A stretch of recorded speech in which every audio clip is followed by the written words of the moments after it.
Cell cell में कितनी phase होती हैं? दो फेज। या तो सेल डिवाइड कर रही है या नहीं कर रही, यही दो बातें तो हो सकती हैं। जैसे मेरी स्किन की सेल इस समय डिवाइड नहीं कर रही हैं, चोट लग जाएगी तो डिवाइड करने लगेंगी। तो यही दो बातें हो सकती हैं, या तो सेल डिवाइड कर रही या नहीं कर रही है। अगर सेल डिवाइड कर रही है तो एम फेज में, और नहीं कर रही तो इंटरफेज में। तो इंटरफेज का मतलब cell is not dividing, cell is not dividing, और एम फेज मतलब सेल इज डिवाइडिंग। तो आपके हार्ट की सेल डिवाइड कर रही हैं? नहीं कर रही हैं। बात समझ में आ रही है? तो इसीलिए मैंने पूछा था कि अगर मैं अपने हार्ट की सेल आपको दिखाऊं तो उसमें क्रोमोसोम नहीं मिलेंगे, क्योंकि अगर कोई सेल डिवाइड कर रही है तो उसके अंदर मिलेंगे क्रोमोसोम, और डिवाइड नहीं कर रही तो मिलेगा क्रोमैटिन।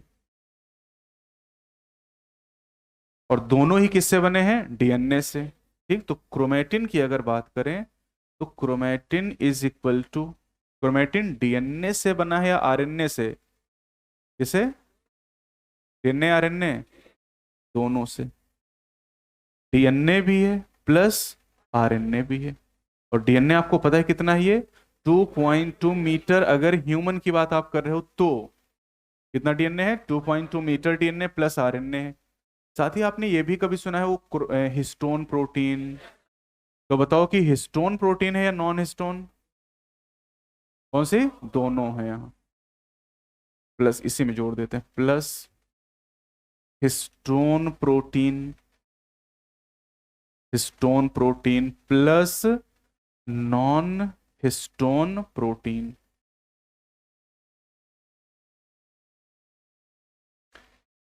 तो क्रोमैटिन के बारे में आप ये कह सकते हो कि क्रोमैटिन दो चीजों से बना। पहले तो आप ये कह सकते हो दो चीजें इसके पास, पहली न्यूक्लिक एसिड, दूसरी प्रोटीन।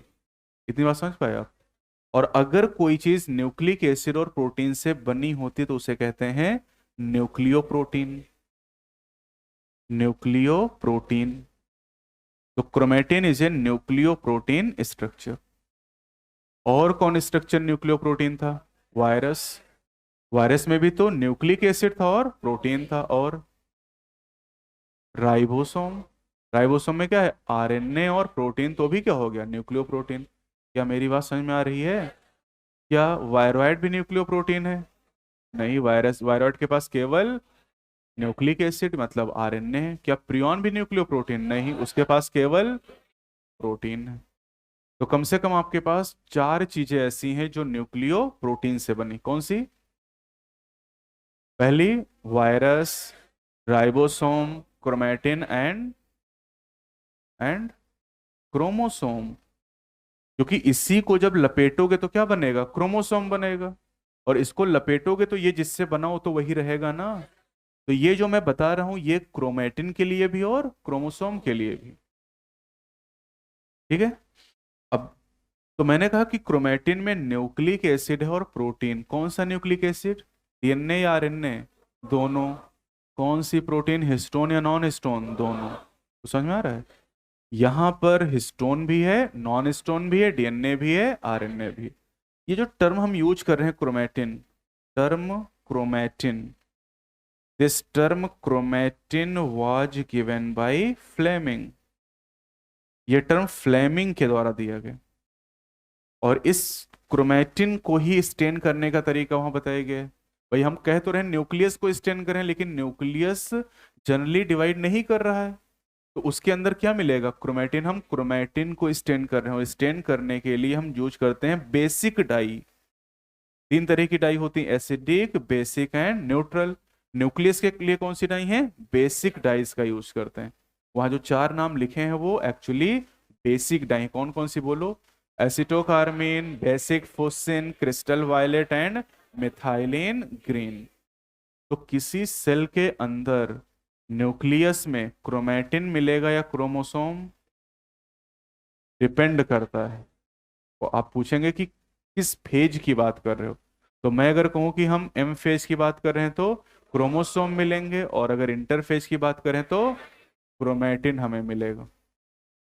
क्रोमेटिन डीएनए से बना है, आरएनए से, दोनों से, हिस्टोन या नॉन हिस्टोन दोनों से। तो चार चीजें ऐसी जो क्रोमेटिन का फॉर्मेशन करती हैं।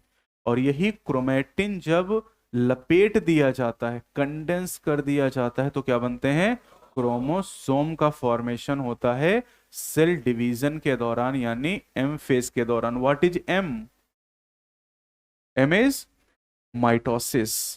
एम क्या है?